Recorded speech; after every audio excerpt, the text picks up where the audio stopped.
2. An echo. Endeavor's point of view. I can't believe that they dared to attack my son's class while they were having a training camp. They even kidnapped one of the kids. Totally lost it. Did they really think that that rat wouldn't mobilize the best out of the best to get back at them? PFFF. Fucking idiots. I am grateful that Shoto wasn't the kidnapped kid. Dabi. Dad, can you hear this whisper? Me. No. Now concentrate. Me and my son who was working for my agency were currently on site where they apparently got one of the pussycats. We were not alone, but the other heroes were fairly useless. They were only here in case something major would happen, but to be fair we were already on watch out for a long time and nothing happened. Dabi. Dad, I'm serious. Are you deaf? You old man are getting too old for that job. Me. Not now. Dabi. But can't you hear someone singing? Me. No. Now stop that nonce.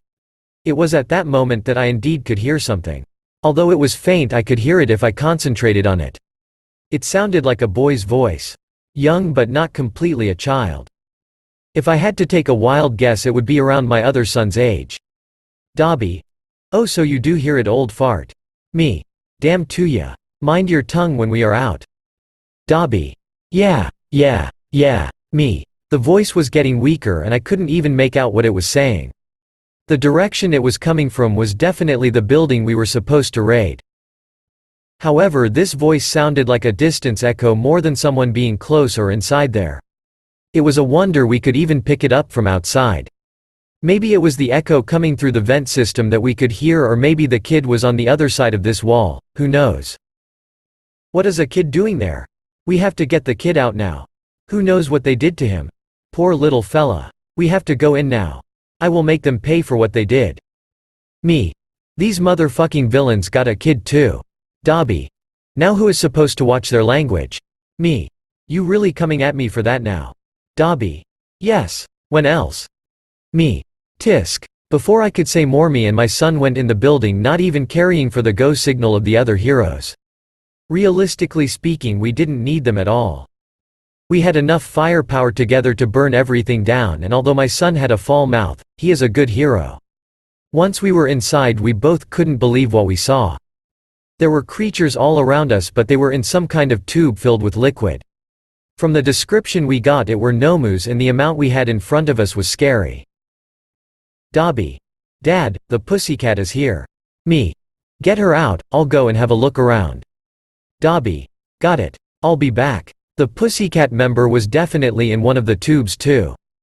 She looked alive to me because she had a mask on her face and there were some vital status on her right next to the tank. Whatever they were doing here was definitely nothing good. Shit. So many of them. If they get all unleashed, I would rather my son not to be here. It was that thought that had me send Dabi out. I just had a bad feeling being surrounded by this many Nomus that could literally wake up and attack us. Certainly a bad situation we were in. Nothing good was here. Still, I know I heard a kid's voice, and so I started looking around the place. I wasn't the only one looking around, as the fellow pro heroes did the same. They even came up with the idea of killing these monsters while they were in a sleeping stage. Thankfully they were not fucking brainless idiots who follow a number 2 hero. After a while of walking around, I found this pit or hole in the ground. It was completely dark and the only place that I haven't looked yet. There was no sign of a kid at all, but me and Dabi certainly heard one. The thought didn't leave me alone at all. So I stood in front of the hole and a bad idea came up. What if that kid was down there? There was honestly no telling that. I would have sent a fireball down there, but if he was there, I could hit him and injure the kid. That is something I didn't want at all. Me.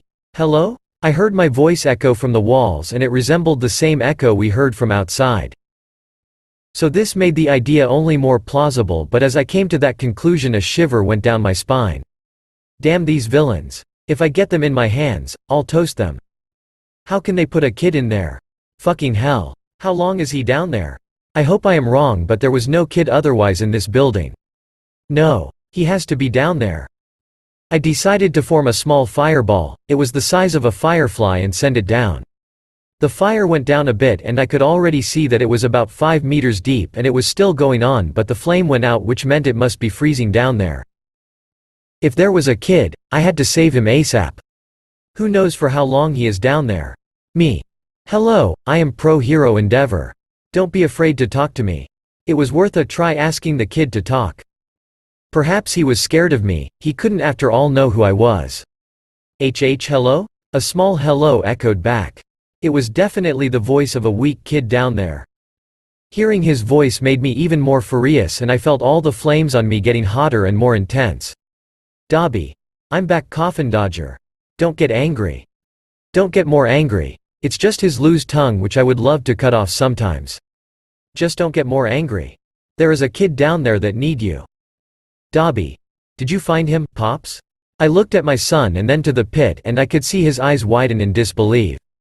This pit was probably only 1.5 meters diagonally but it was deep. There was no way someone could climb this up. Dobby. You don't please tell me you are fucking kidding right now, Dad. Me. No, why would I? Dobby. Hey there, I am pro-hero Dobby. We will get you out. No response this time. However, we could hear a metallic sound echoing back at us. Me. Shackles. Dobby. How deep do you think it is? Me. Too deep. Yet your chicken boyfriend over here. Dobby. On it. Just like that I saw my son walk away to get his phone and then give Kago a call.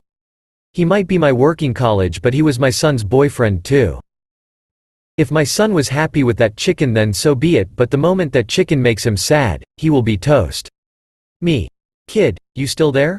Yes. Thank God. Me. I promise. We will get you out of there. I'll be here and won't leave you. My son get back to me and told me that he will be waiting outside for Hawks to arrive. Thankfully it was the fastest hero and he needed someone to get him out of there fast.